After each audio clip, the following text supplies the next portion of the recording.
Une attaque à la voiture bélier a fait au moins un mort et 17 blessés en banlieue de Tel Aviv. Les 2 suspects ont été arrêtés et viendraient de Cisjordanie occupée.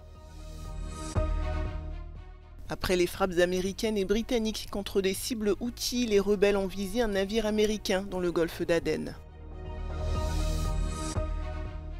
Consolider les liens avec Taïwan sans irriter la Chine, c'est le difficile équilibre recherché par l'Union européenne. L'État de l'Iowa ouvre la primaire des républicains aux États-Unis.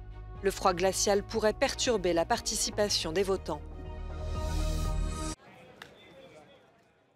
Au moins une femme a été tuée et 17 autres personnes blessées, dont 2 grièvement, ce lundi dans un attentat présumé à la voiture bélier à Ra'anana, dans la banlieue de Tel Aviv.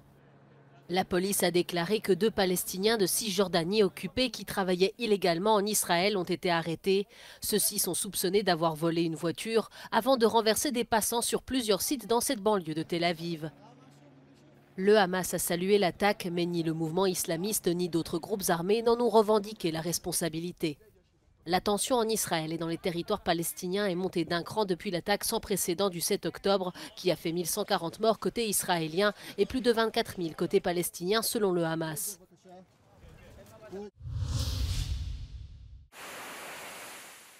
Face aux attaques des Houthis en mer Rouge ces dernières semaines, Washington et Londres ripostent.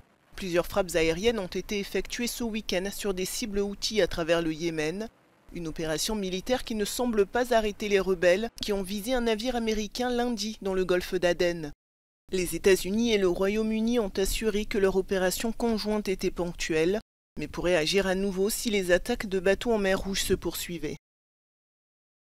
Their behaviour in the Red Sea was completely unacceptable, and we'll keep a very close eye. If we have to take further action, then that's something that we would consider.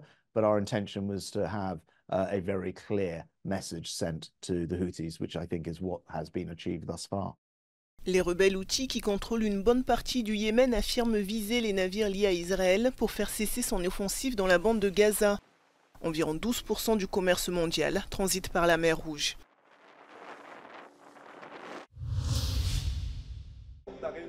C'est l'une des élections très géopolitiques de l'année 2024. Le scrutin présidentiel à Taïwan a porté au pouvoir le vice-président sortant William Lai. Pendant la campagne, il a promis de renforcer les liens de l'île avec les partenaires démocratiques internationaux, dont l'Union européenne. Toutefois, la question taïwanaise divise les 27. Certaines capitales craignent des mesures de rétorsion de la Chine qui considère Taïwan comme une province sécessionniste. Pour l'envoyé diplomatique taïwanais auprès de l'Union, l'Europe peut contribuer à une plus grande stabilité dans la région uniquement si elle s'allie à Taipei. By standing firm with Taiwan is the best way to de-escalate the tension in the future, because appeasement or remoteness at this moment only encourages Beijing to escalate the situation. It's the support, the firm support from EU and member states, not only for Taiwan, but I would say also for Europe's interest, but also at the higher level for the global prosperity and security. Les relations entre Taïwan et l'Union européenne auraient dû connaître un nouvel élan en 2022, mais le plan a été abandonné à la dernière minute par crainte d'irriter Pékin. L'île demeure toutefois le 14e partenaire commercial de l'Union. Taipei a d'ailleurs annoncé l'année dernière la construction en Allemagne d'une usine de semi-conducteurs. De grands accords avec les États membres où l'Union européenne semble peu probable avec la nouvelle équipe dirigeante taïwanaise, mais les experts soulignent les nombreux contacts discrets qui pourraient être développés et donner lieu à une coopération encore plus étroite. We've had some visits, primarily from parliaments, delegations visiting Taiwan, and then we've also seen some more careful ties at the ministerial level, where, for instance, ministries went to Taiwan to talk to their Taiwanese counterparts. And I think it's particularly these smaller corporations establishing ties and making sure that Europe is invested in Taiwan where I see the most benefit and the most potential for having closer ties between Europe and Taiwan. La position officielle de l'Union à l'égard de Taïwan pourrait se résumer ainsi: oui aux liens bilatéraux, mais non à une reconnaissance politique.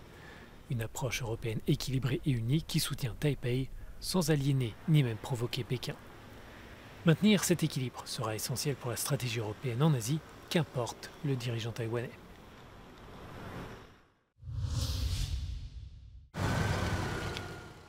Après une semaine de chaos, il aura fallu la mobilisation de plus de 1000 policiers et militaires pour que la situation retrouve son calme dans les prisons équatoriennes.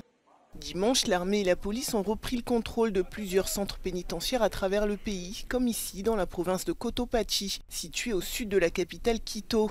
La veille, les autorités ont annoncé la libération de plus d'une centaine d'otages, pour la plupart des fonctionnaires de l'administration pénitentiaire, retenus par des mutins. La Policía Nacional del Ecuador, con su talento humano y medios logísticos de la subzona El Oro número 7, realizó una actividad operativa para liberar a los 15 agentes penitenciarios que se encontraban como rehenes en el interior del centro carcelario. À l'origine de cette vague de mutineries et d'attaques contre des policiers, l'annonce le 7 janvier de l'évasion d'un puissant narcotrafiquant. Depuis quelques années, l'Équateur est devenu l'un des principaux lieux d'expédition de la cocaïne produite notamment en Colombie. Des milliers d'agriculteurs allemands ont bloqué ce lundi le centre de Berlin avec leurs tracteurs, mobilisés en masse contre les projets de suppression d'avantages fiscaux et de subventions pour leur profession. De nombreux manifestants estiment ne pas pouvoir faire face à la concurrence internationale sans eux. Prinzipiell kann man erstmal vorwegnehmen, dass wir Bauern natürlich am liebsten völlig ohne Subventionen arbeiten würden. Jeder möchte ja gerne für das Produkt, was er produziert, fair bezahlt werden und sag mal, die Möglichkeit haben, von dem Verdienst daraus auch gut zu leben. Jetzt ist es aber so, dass wir in Deutschland ja schon seit vielen Jahren Umweltauflagen erfüllen oder auch Maßnahmen zum Tierschutz ergreifen, die uns im weltweiten Wettbewerb natürlich nach hinten schmeißen, da ja andere Länder mit viel geringeren Standards viel geringere Kosten haben. Le syndicat des agriculteurs allemands a déclaré que la fin de ces subventions pourrait signifier la fin de l'agriculture en Allemagne. Also tatsächlich haben wir einen Strukturwandel, also ein Höfesterben von jährlich 2 bis 3%. Das wird natürlich im Moment dominiert, auch durch die EU-Subventionen, die falsch verteilt werden.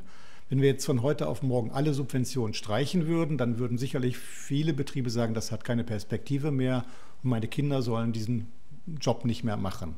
Und auf der anderen Seite haben wir aber eine ganz starke Bindung auch von Landwirten, ihre Höfe weiterzumachen und den Wunsch weiterzumachen. Les experts agronomes affirment cependant que concentrer davantage l'agriculture allemande sur le marché européen profiterait à tous, en particulier aux agriculteurs. German farmers are not just angry about agricultural diesel cuts. They say the policies from the EU and Germany, which they're dependent on, can change at a moment's notice, making it almost impossible to plan long term. Liv Stroud, in Berlin, for Euronews. China, the European Union, Ukraine and the United States. These are the countries that will present their view on how to rebuild trust. Chinese Premier, Ukraine's President, the US National Security Advisor and the European Commission President are all in Davos at the World Economic Forum annual meeting on Tuesday. The big question is whether China's Premier will sit down with Volodymyr Zelensky and Ukraine's allies. China was not attending Ukraine's peace formula talks on Sunday at the National Security Advisors level. Could Kyiv change this and bring on board one of Russia's closest allies? Sasha Vakulina for Euronews from Davos. 2024 est une année particulièrement importante pour le Parlement européen.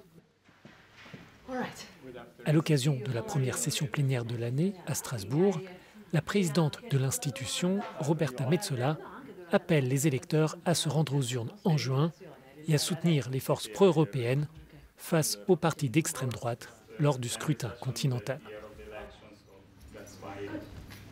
These 5 years that have just passed have not been easy. The next 5 years will not be any easier. But democracy requires that you choose. And if you choose, you have a responsibility. Where do you want Europe to go? Europe needs to will be facing big challenges.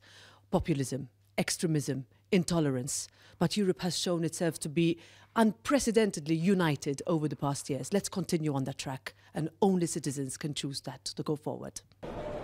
Roberta Metsola estime que le Parlement a trouvé une unité sans précédent au centre, sous sa présidence, à travers une majorité formée autour des chrétiens démocrates, des socialistes et des libéraux. Mais cette coalition pourrait changer après les élections européennes. Are you worried about the rise of the far right across Europe? I'm worried that if we don't, as part of the pro-European constructive, I would call it majority in the centre, appeal to our voters, then our voters will feel like they have no choice, that they have to retreat to the fringes, to those people who want to destroy rather than to build. So rather than talk about a fear, I would talk about the challenge that we all have, a responsibility that we all have in order to convince citizens to vote for us, who are at the centre, pro-European, who want Europe to continue to grow, to be integrated further. The elections come after the so-called Qatargate, probably the biggest scandal in the history of the EU institutions. Do you think this can undermine the people's trust in the EU? I want the next mandate, the new members of the European Parliament, to be reassured that the structures are strong and that our rules are observed. We have done a lot of work in the past year, and I would like us to be judged on that rather than the actions of some allegations with regards to a small number of individuals. Thank you very much. Thanks a lot. Happy New Year.